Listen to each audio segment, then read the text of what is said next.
Advisory. While this video will not show graphic parts of the now infamous exact moments of Charlie Kirk's life, there will be a frank discussion of key details that some may find disturbing. This video will break down known facts and look at some fringe theories. This video will not focus on politics, who's right or wrong. Only the facts of the case of the murder of a 31-year-old American. Remember, one of the great challenges in this world is knowing enough about a subject to think you're right, but not enough about a subject to know you're wrong. That way I can start to get my mind to figure out. Wow, look at that. Beautiful. Look at that.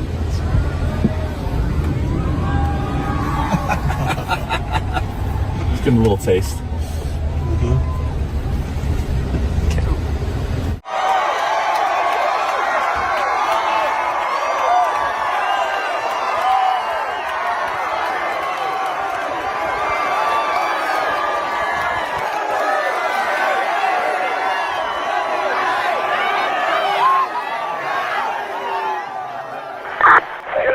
Shots fired to the squad down here.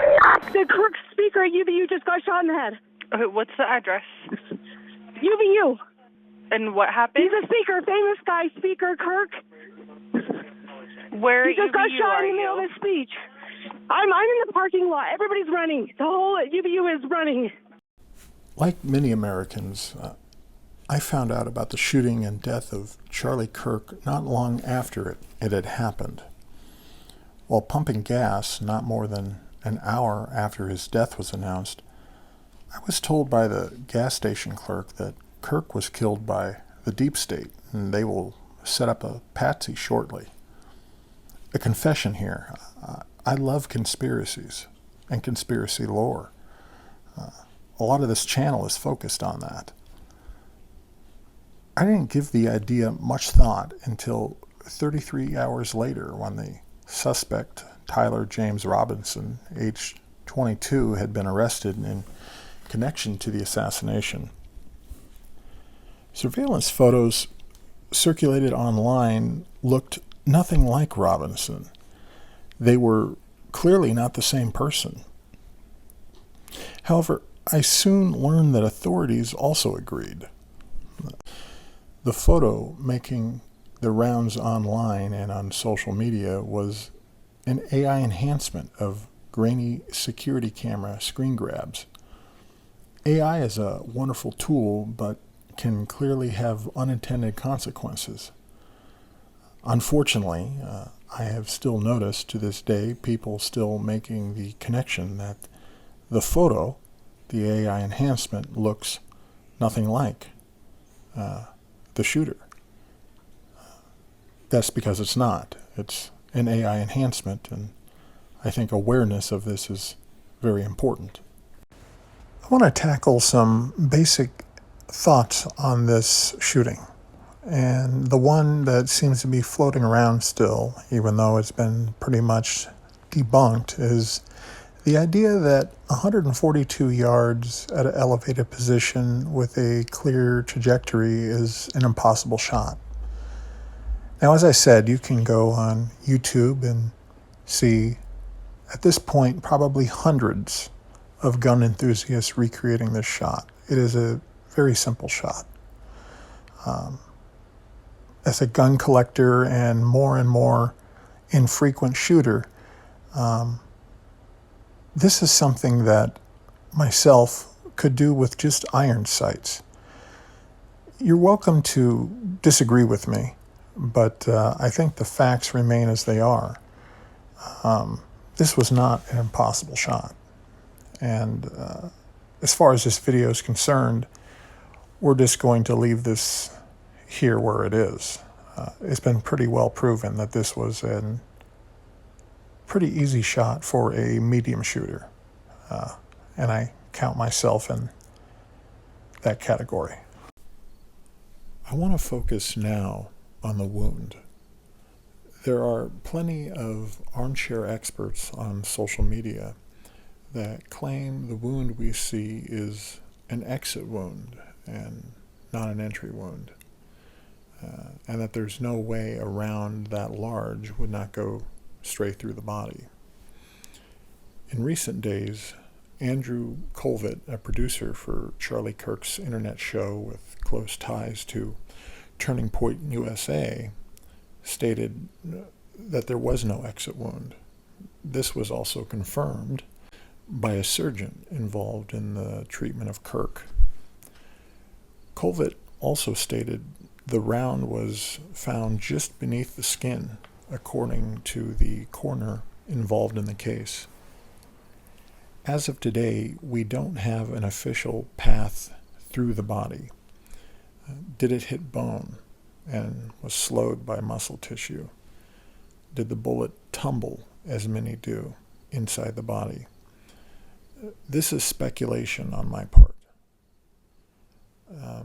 What many claim as an exit wound, I see differently. When watching frame by frame of the shot video, which I will not replay here as it is extremely graphic, I see a moment that a small to medium-sized hole is formed, followed by a large gush of thick, frothy blood. Imagine shaking a 2-liter bottle of soda and stabbing it. The area Kirk was hit was internally a high blood pressure area. This is personally what I see. Unfortunately, at this time, we can only take the statement coming out of Turning Point USA that there was no exit wound as a probable fact until proven otherwise. Even the king of internet conspiracies, Alex Jones, has come around to the same idea. All right, I'm just going to report the facts to you. I just talked to Andrew Colvett, who is the official spokesman for TPUSA, who I've met before, who's a great guy, and a big confidant of Charlie Kirk. And I put my report out about him talking to the surgeon that was there when Charlie was brought dead to the hospital. And Charlie was being shot from on top, I'm just repeating what he told me, into the throat. And he's saying now that no, it didn't go through, which actually makes sense now that I think about it. It was coming down and then went, he asked me not to be too graphic, but it went down his spine, exploded in his heart, fragments went in there, which makes sense, that's what happens, and that the bullet fragments bounced back up, and they found that. So this is ballistics. I hadn't thought of that. I'm not a ballistics expert, but after all of this, that makes a lot more sense. People discredit Alex Jones. Many things can be said about him. However, in all the years he's been on the air, I've not known him to lie once about a source. This is also a man that can't not find 5 conspiracies by breakfast. I don't like them putting chemicals in the water that turn the friggin' frogs gay. Do you understand that?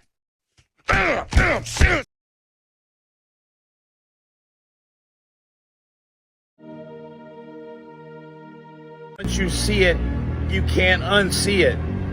It's a projectile flying super, super fast, and it goes right in between his legs near the tip of the microphone. Arm up. Now that guy raises his arms, and you can see the gun right here.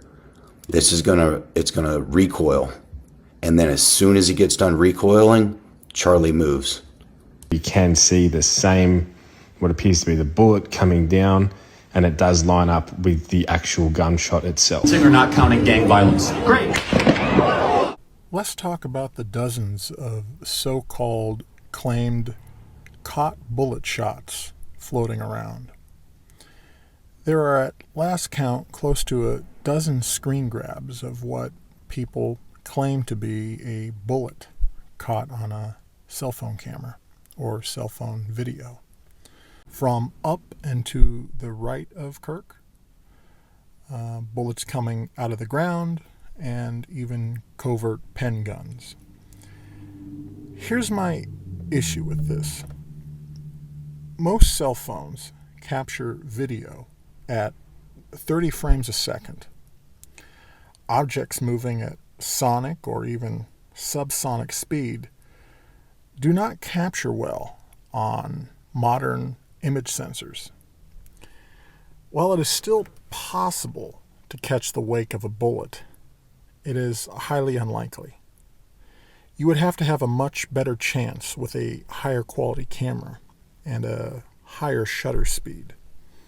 Similar to this shot taken by a still camera in Butler, Pennsylvania at the attempted assassination of President Trump.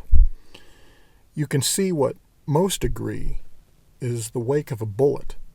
It takes a high-speed camera to capture a bullet in midair. This video was taken with a Phantom high-speed camera, shooting at 80,000 frames per second. The bullet here is visible, but still slightly blurry.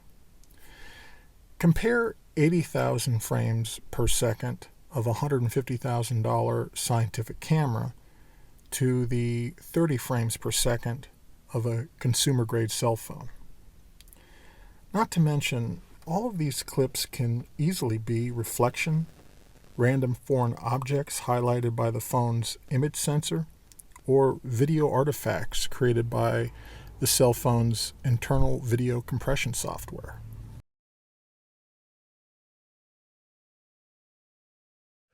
People don't use common sense. They don't use it. It doesn't exist. My friend Tyler, who's actually a good friend, who is the fittest flat earther, he shows you the video slowed down. The fingers, you can see it's a hologram. People, they're getting ready to use a hologram on you for the Project Bluebeam. It's not a crime scene. A crime didn't take place here, and that's not a camera. Now, before I tell you what it is, I want you to get a real good look at it as he's taking it down. Anybody figure out what it is yet? Okay, here's what it is. It's called a hologram projector. Okay, guys, what you're looking at right here, that is the trap door that is opening. Now, see the chair that looks like it got knocked off? That chair went directly through the table. But right here, look, you can see them lifting. You can see them lifting the trap door. That's the chair that was to the side that went completely through the table. That was in my other video. You can see the chair. The chair is a hologram. I really didn't think I'd have to bring up this theory. Unfortunately, as of late, it seems to be gaining a lot of traction. Mainly the trap door and the use of holograms. Days after the assassination, Utah Valley University chose to pave over the crime scene after it was cleared by authorities. Why UVU did this, you would have to ask them. Likely to prevent people from taking grass and dirt from the site as souvenirs. I can attest that I personally did something similar when visiting the Grassy Knoll and Picket Fence site in Dallas a number of years ago. New photos show a mystery trapdoor at the UVU site, likely a utility vault for water, gas, or electricity. Pretty standard for a campus or any public building. The idea that Kirk faked his death and rushed into a secret tunnel is gross. But let me give those theorists the benefit of the doubt. The big problem with that trapdoor was it was nowhere near being under the table where Kirk was sitting. It's clearly off to the side of the tent in clear public view. You can look at numerous photos before, during, and after the event. It's literally clear as day. All right. If you're with me so far, we might as well tackle the hologram theory. Holograms are amazing, and while they are not yet mainstream, progress is being made. Here's my question. We see Kirk arrive. We see him interact with the crowd. If he's a hologram, how is he throwing hats to the crowd? At what point did they switch out the real Kirk for the hologram Kirk? A hologram is a collection of photons. How can light control physical objects? If the mystery chair is a hologram, how is it being moved by security personnel? I could dig much deeper, but I really don't think I need to. I could touch on Kirk's ring, security personnel hand movement, but that's been pretty much analyzed to death. As far as the security footage of him jumping off the roof, where is the gun? I don't see it, but I also don't see much of anything. Is it in his pants? Is it in a towel?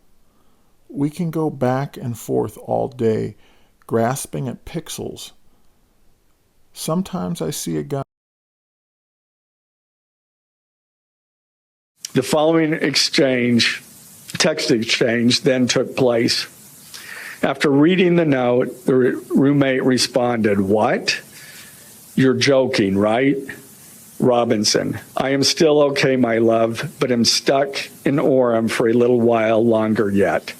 Shouldn't be long until I can come home, but I gotta grab my rifle still."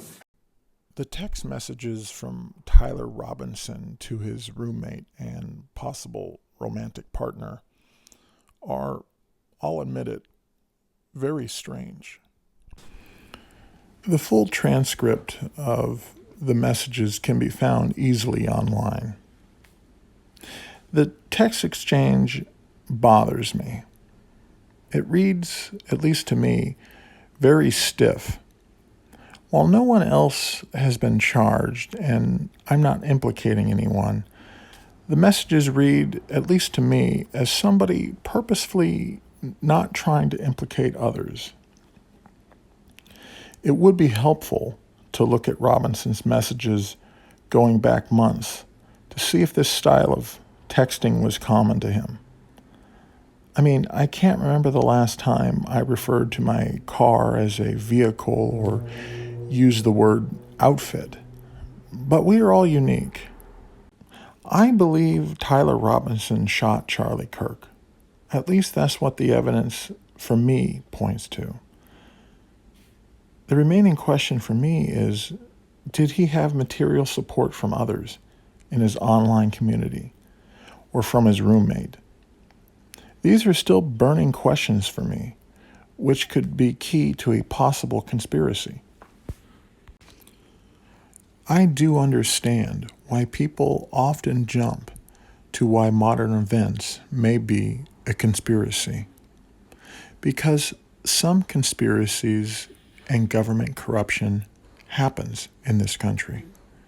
Look at the past century, Operation Northwoods, the Tuskegee experiments, illegal wiretapping of high-profile people, Waco, and strange people at Bohemian Grove. It is, however, important to remember that these things happen to us, but they don't have to define us.